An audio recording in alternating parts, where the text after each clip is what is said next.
Olá pessoal, tudo bem? Chegamos à nossa trilha 3 e nesse momento, nesse instante, eu vou usar bastante esse livro aqui sugerido, Estatística Aplicada à Administração e Economia, tá bom?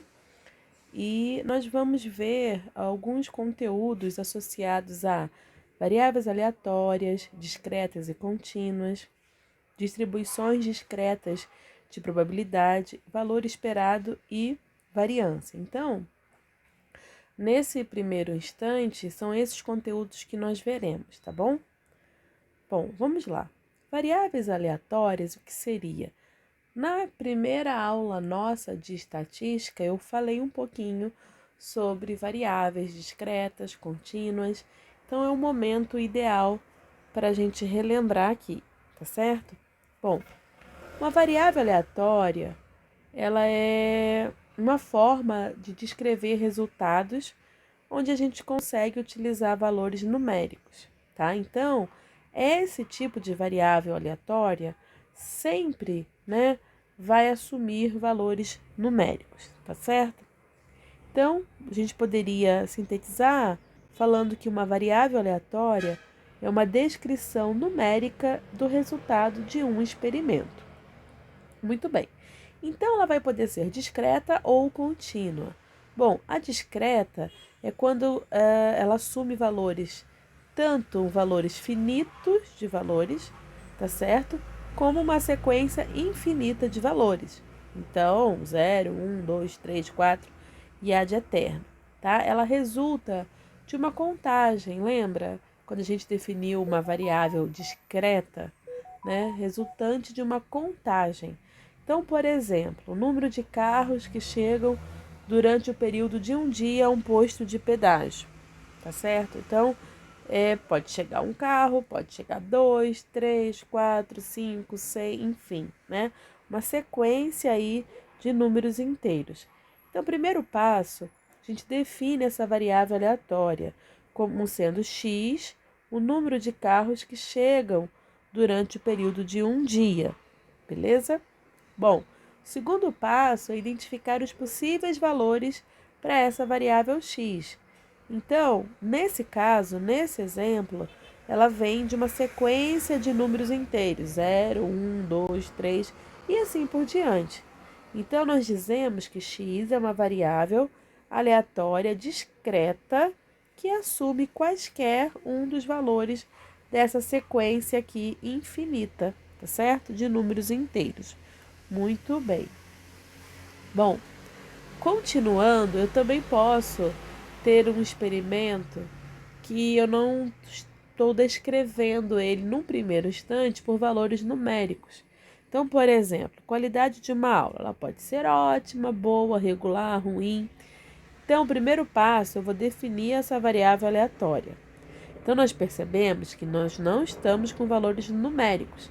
Porém, se vocês se lembrarem, né, da nossa primeira aula, eu consigo descrever esses resultados experimentais de forma numérica, tá? Então, eu defino aqui, olha, seja x igual a zero, uma atribuição ruim, x igual a 1, uma atribuição regular, x igual a 2, uma atribuição boa, e x igual a 3, uma atribuição ótima. Então, eu vou ter esses possíveis valores para essa variável aleatória discreta, 0, 1, 2 ou 3, tá bom? Muito bem.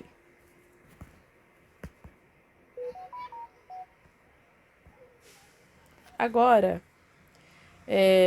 por exemplo, aqui, olha, ainda nesse exemplo, né, esses possíveis valores que eu já falei, né, é 0, 1, 2 ou 3, tá certo? São valores, então, arbitrários, né, que eu coloquei 0, uma atribuição ruim, né? Então, x é uma variável aleatória discreta, porque ela fornece uma descrição numérica do resultado desse experimento de qualidade da aula, tá? Um outro exemplo, por exemplo, aqui, ó, um experimento, contactar 5 clientes. Então, essa variável aleatória seria o número de clientes que realizaram um período de compra. Então, essa variável aleatória, né, Os valores possíveis para essa variável, se eu tenho 5 clientes, poderia ser 0, 1, 2, 3, 4 ou 5, tá certo? Um outro experimento, inspecionar uma remessa aí de 50 rádios. Então, essa variável aleatória eu estou definindo como sendo o número de rádios defeituosos. Eu posso ter 0 rádio defeituoso, posso ter 1 rádio defeituoso, posso ter 2 rádios defeituosos, 10 rádios defeituosos. Então, os valores possíveis é nessa sequência de 0 até 50. Ora, um experimento de estar gerenciando um restaurante durante um dia. Então, eu posso definir essa variável aleatória, número de clientes. Então, pode entrar 0 clientes, 1 cliente, 2 clientes, 3 clientes. Então, seria uma sequência infinita de valores, né, possíveis para essa variável aleatória discreta. Vender um automóvel. Então, eu posso definir como sendo uma variável aleatória o gênero do cliente. E aqui eu digo 0 se for masculino, 1 se for feminino e 2 outros. Então, os possíveis valores para essa variável aleatória gênero do cliente pode ser 0, 1 ou 2, tá certo? Muito bem. Bom, uma outra variável, né, que nós vamos estudar é a variável aleatória contínua, tá certo? Essa variável aleatória contínua, né, ela é uma variável que pode assumir qualquer valor numérico em um intervalo ou em uma coleção de intervalos. Ela vai estar sempre associada a, a uma escala, né, a uma escala de medida, tá certo? Apresenta uma unidade de medida associada, tá? Então, pode ser tempo, medidas de tempo, peso, distância, temperatura, tá? Tudo isso eu vou estar descrevendo por meio de variáveis aleatórias contínuas. Então, por exemplo, considere o experimento de monitoração das chamadas telefônicas recebidas no escritório de reclamação de uma companhia de seguros. Então, aqui, primeiro, eu vou definir a variável aleatória x, sendo o tempo em minutos entre as chamadas consecutivas. E agora, o segundo passo é identificar os valores possíveis para essa variável. Então, essa variável ela pode assumir qualquer valor no intervalo de x maior ou igual a zero, beleza? Pode ser 1,26 minutos, 2,5 minutos, pode ser 0,8 minutos, pode ser 3,5 minutos e por aí vai. Então, como ela está associada a uma medição, né, a uma unidade de medida, eu tenho então uma variável aleatória contínua, tá certo? E aqui, vários exemplos de variáveis aleatórias contínuas. Então, experimento, operar um banco. A variável aleatória, o tempo em minutos entre as chegadas dos clientes. Os valores possíveis, maior ou igual a zero. Encher uma lata de refrigerante. Então, a capacidade máxima aí vamos considerar de 350 ml. Então, a variável aleatória, x, ela é definida como a quantidade em ml. Então, os valores possíveis para essa variável aleatória vai estar entre, né, uma sequência aqui de 0, x vai ser maior ou igual a zero ou menor ou igual a 350 ml, tá certo? Então, ó, construir uma nova biblioteca. Então, aqui eu vou definir a variável aleatória como sendo a porcentagem de conclusão do projeto depois de 6 meses. Então, o projeto pode não estar concluído, pode estar 10% concluído, pode estar 30% concluído ou pode estar 100% concluído. Exemplos, né? Então, os valores possíveis para essa variável vai estar entre 0 e 100%. Por exemplo, outro experimento, se eu quero testar um processo químico, então eu defino a variável aleatória de temperatura, né, quando ocorre a reação desejada. 65 graus Celsius, a temperatura mínima, e o máximo seria 100 graus Celsius. Então, eu posso atribuir esses valores como sendo... Aqui eu posso ter várias situações. Se eu for monitorando 0 se for o mínimo, 1 se for o máximo e 2 se for outros. Ou se eu quero só 65 graus ou 100, então os valores que ela pode assumir é 65 ou 100, tá certo? Muito bem. Os exercícios eu farei em sala, tá bom? Então não percam as cenas do próximo capítulo. Muito bem. Exercício tudo em sala de aula. E agora a gente vai ver as distribuições discretas de probabilidade. Então aqui, a distribuição de probabilidade de uma variável aleatória vai descrever o quê? Como essas probabilidades estão distribuídas sobre os valores da variável aleatória. Então, uma variável discreta, né? A distribuição a gente denota por f de x, tá certo? Então, por exemplo, aqui, se eu tenho esse exemplo 6 aqui, ó. Sejam as vendas de automóveis numa concessionária, tá? Nos últimos 300 dias de operação. Então, os dados de venda mostram 54 dias sem vendas, 117 dias com um automóvel vendido, 72 dias com 2 automóveis vendidos, 42 dias com 3 automóveis vendidos, tá certo? E 12 dias com 4 automóveis vendidos e 3 dias com 5 automóveis vendidos, tá certo? Então, o que a gente quer aqui nessa situação, né? Eu quero estudar, então, aqui, eu quero fazer um estudo, né, de distribuição de probabilidade, tá? Então, a gente vai chamar x a variável aleatória de interesse, tá certo? X vai ser o número de automóveis vendidos durante um dia, tá bom? Muito bem. Durante um dia. Então, eu posso ter o seguinte, ó, F0 vai ser a probabilidade de nenhum automóvel ser vendido, tá? F1 é a probabilidade de um automóvel ser vendido. F2 é a probabilidade de 2 automóveis serem vendidos. Então, através dos dados históricos que o problema está me dando, né, eu posso construir uma tabelinha aqui, ó, dias, tá certo? Vendas e a probabilidade de vendas, baseado no método da frequência relativa, tá? Que nós já estudamos. Então, eu tenho aqui, ó, algumas possibilidades. Ó, deixa eu botar aqui para vocês. Então, eu tenho aqui 54 dias, não vendemos nada, tá certo?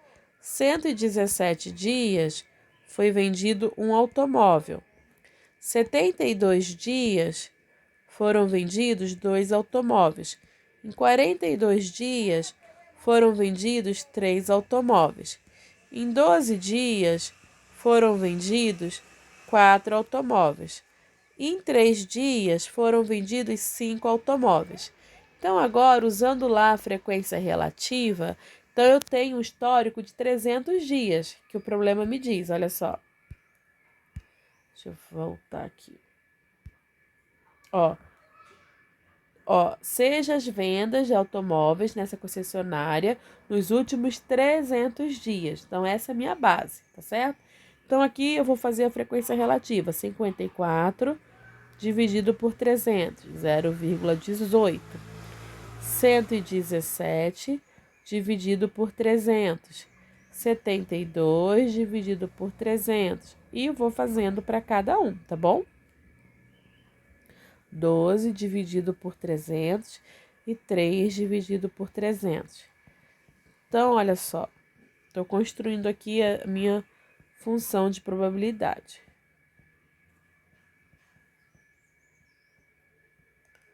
Tá certo? E olha só, se vocês notarem, se eu somar cada uma dessas aqui, vai ser igual a 1, tá bom? Importante. Bom, agora eu construo aqui a minha tabelinha da distribuição discreta de probabilidade. Então, eu tenho aqui, ó, 0, aí eu vou olhar para as vendas, né? 0, 1, 2, 3, 4 e 5. Então, qual seria a probabilidade de nenhum automóvel ser vendido? Ó, 0,18. Qual seria a probabilidade de um automóvel ser vendido? Ó, 0,39. E dois serem vendidos? 0,24. E três serem vendidos? 0,14. 4 serem vendidos? 0,04. E 5 serem vendidos? 0,01. Então, quando eu somo isso, gente, quando eu somo isso daqui, vai ser igual a 1, tá certo? Isso é importante. Então, a primeira coisa que a gente tira daqui é que para uma função, para uma distribuição de probabilidade ela ser verdadeira, ela ser válida, o que que precisa acontecer? F de x tem que ser maior ou igual a zero e o somatório de f de x tem que ser igual a 1, tá certo? Então, para a distribuição de probabilidades ser válida, precisa obedecer esses dois critérios, beleza? Muito bem. Bom, então, por que que é legal, né? Por que que é importante definir uma variável aleatória e sua distribuição de probabilidade?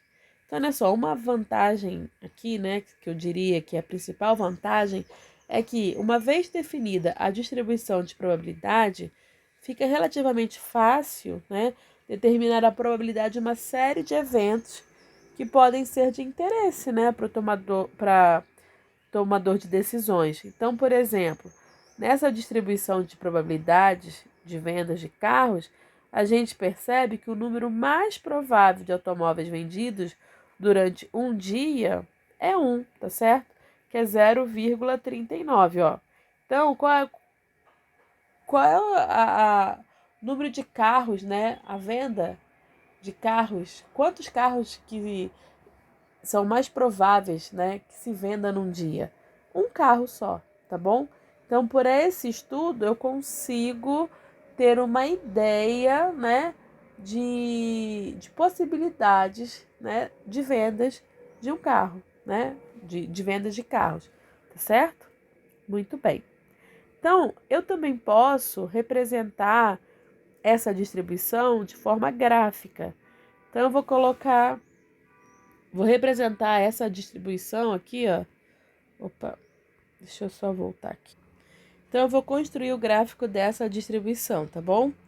Então, eu vou pegar, ó, vou colocar aqui no meu eixo Y, é o meu f de x, e no meu eixo x é a minha variável aleatória. Nesse caso, é o número de automóveis vendidos durante um dia, tá bom? E aqui é o eixo da probabilidade. Muito bem. Vou marcar então 0, 1, 2, 3, 4 e 5, tá? A escala não tá muito bonitinha. Então, vou marcar aqui 0,10, 0,2, 0,3, 0,4.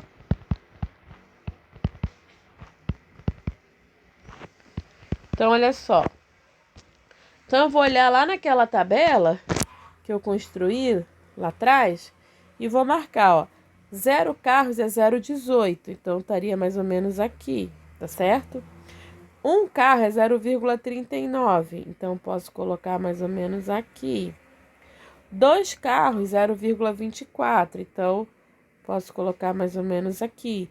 3 carros, 0,14. 4 carros, 0,04. E 5 carros, 0,01. Então, essa aqui é a forma gráfica de representar a distribuição de probabilidade discreta, tá bom? Muito bem.